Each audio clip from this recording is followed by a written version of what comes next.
Hi Aquarius, welcome to a new era. My name is Emma. Aquarius is Vattumannen in Swedish. I am Swedish, so I will use a few Swedish words here and there to explain some of the English for my Swedish audience. And there is the sun, and I won't hate it. I won't say that one day I will not have this come in, because I kept saying that because the camera has a bit of a tough time to focus on me. I'm just truly enjoying the sun whenever it's out.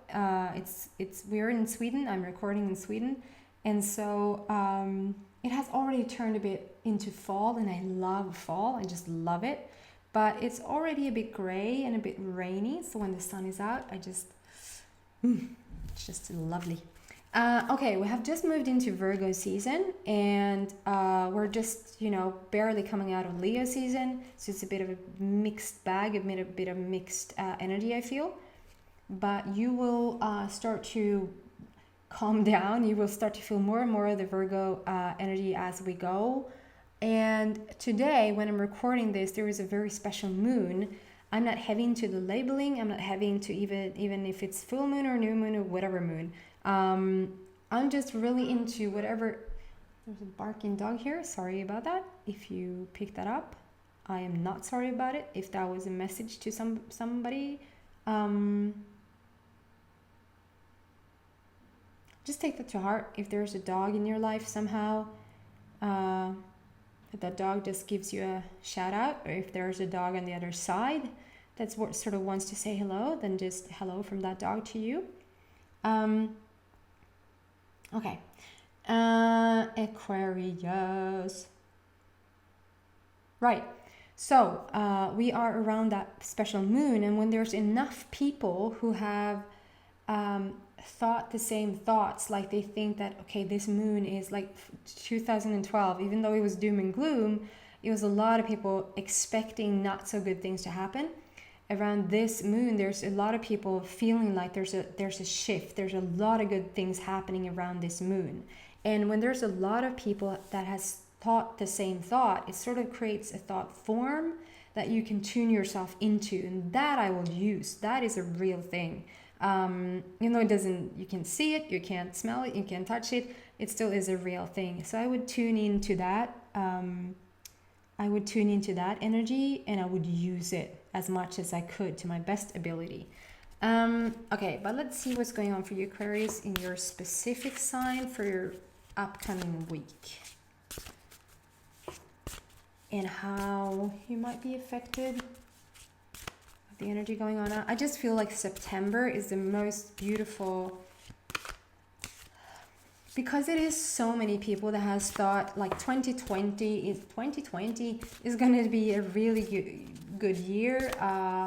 Spiritually, I feel like there's a lot of awakened people who really has put a lot of hope and faith into 2020. There's like huge shifts going on, and I feel like September is sort of the preview, the taster, the little hint, the little teaser for 2020. It like kicks off. It's like a kickoff party in September for what's in store for 2020.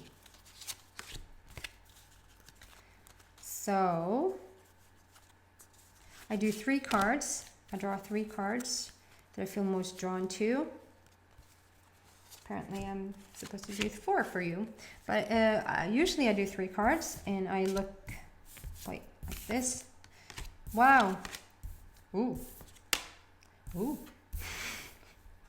Just gonna do a sounding video for you guys.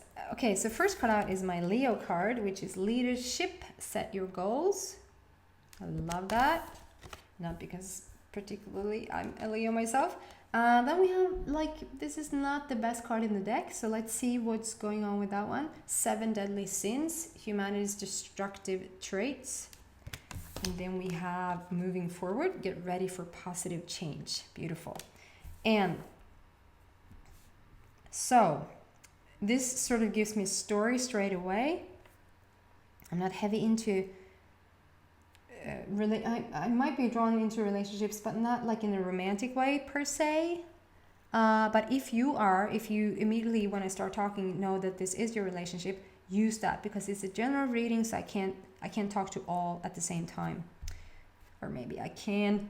I just don't really know it yet. Okay, so first card out, Leo card. Oh, I just love this card. It's talking about your energy. So I feel like Aquarius are like more and more back into your power. And because I want to say back into your power, you might have been out of it for a while.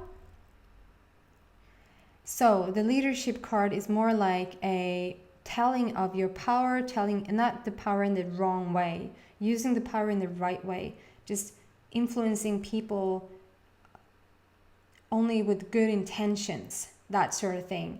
And you are a natural leader. So there's something, I feel like either it's a project, a business, some work related thing that you're doing that sort of is asking you to be this leader, to sort of step more into you see how much that card shines, to just shine a light on everything that you do and sort of be the leader that you are so naturally born to be.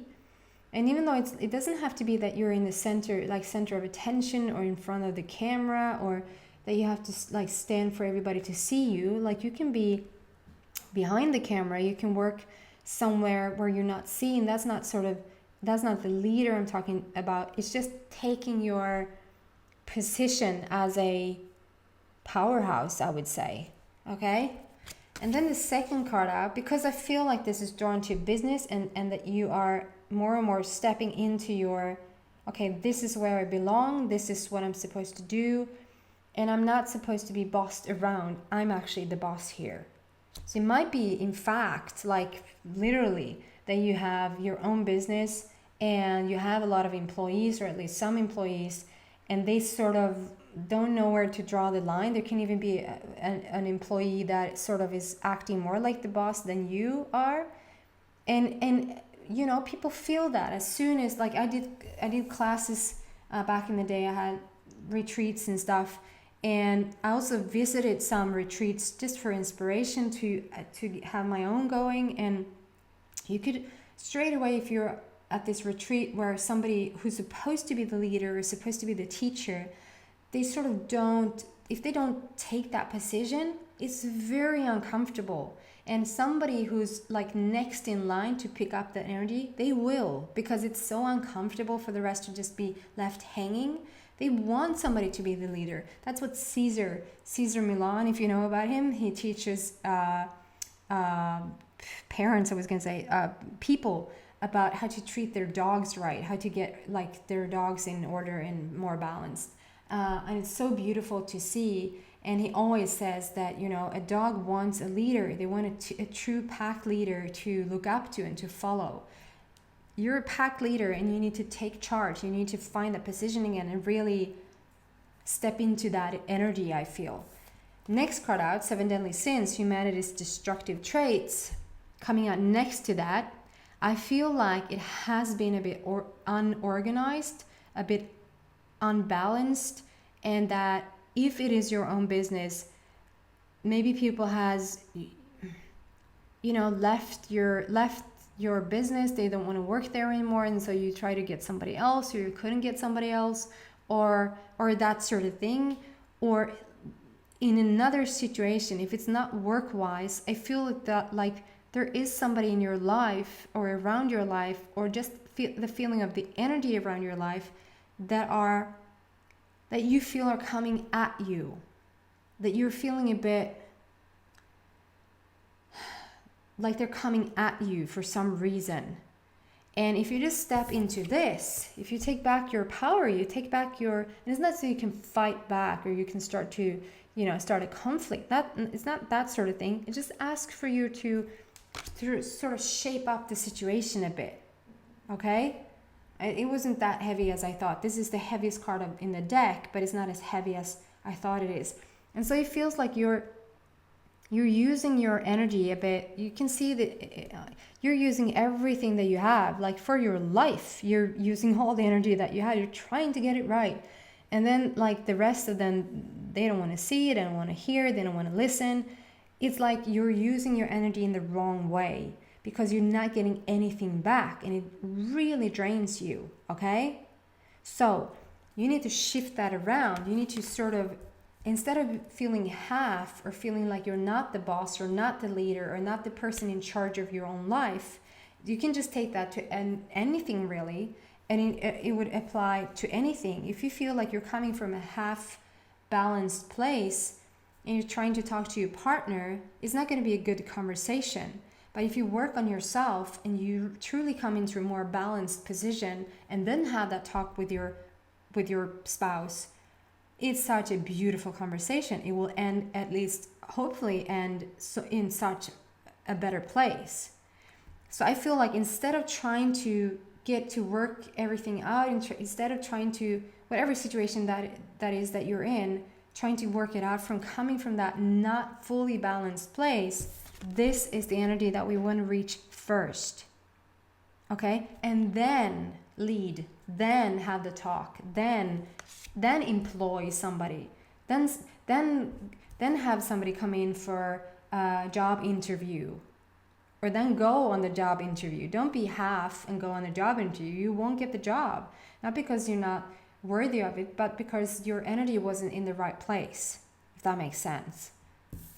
Third card out, which is awesome, is moving forward. Get ready for positive change. So like I said, it might be the heaviest card in the deck, but it's not that heavy. It just shows you you're giving too much of yourself where you don't get anything back. You're giving too much of yourself from an unbalanced place, so you don't get what you deserve back. Take this position. Even in this unbalanced place, things are moving forward. And I understand that you come from somewhere that sort of didn't feel so good, because it is my ice queen. They are coming out from a very stagnant place, from a stale place, from a very icy place. And now you're opening up, you're warming up, and here comes the sun, and it's getting warmer, and you understand more, and you get more balanced. And in no time you will get back on your feet. This has also turned into, like, it's a very strong spirit animal as well, the polar bear, which is just the foundation of so many things. It has turned into my Statue of Liberty, Frihetsgudinnan, with the spikes on her head. It just looks very like the Statue of Liberty, which stands for independence, power, freedom, right? So you are moving into a better place. You are moving into freedom, you are moving into independence, and you are moving into power. Power in the right way, power the Leo way, right? And then the bonus card, yes. You might be dealing with a Virgo somehow, or you might want to look into the Virgo reading. What was the Virgo reading about? Anyway, if it matches you, listen to it. If it doesn't, let it go. My bonus card for you guys is the self-reliance card. Don't be afraid to fly solo. And it sort of speaks to this, that you sort of need to put your foot down. You need to sort of tell them again who's the boss, and maybe tell yourself who's the boss. And like I said, it's not to start to boss people around or start to be like an asshole to people just because you take your power back. In fact, the more power you have, the more empathetic you can feel, the more understanding of others you become. It's when you are unbalanced. It's when you don't have enough self-esteem. It's when you have not enough energy that you start to question yourself, and then you start to question other people, and that hurts people. So it's not a good place to stay in. You're not there anymore, but this is telling, go it alone for a bit, collect yourself, meditate, listen to your inner voice, get the power back, and be a good person. Like, be a good person to the rest of the people. I mean, this is my Ellen DeGeneres sign, and I have a hard time feeling like Ellen DeGeneres needs to get her power back or needs to be a kinder person. She doesn't. So it's all like, do you know what I'm after here? You're not a jerk. You just need to balance stuff up, because maybe there's been some tricky situations around you, and you need to tell people who's the leader again, and tell yourself, maybe, mainly. Okay, I don't feel like there's an extended for this week, so I'm just gonna leave it there. I just felt like full circle. circle. I hope this helps some of you guys out there, and I hope to see you back next week. Please subscribe if you haven't. Take care. Bye.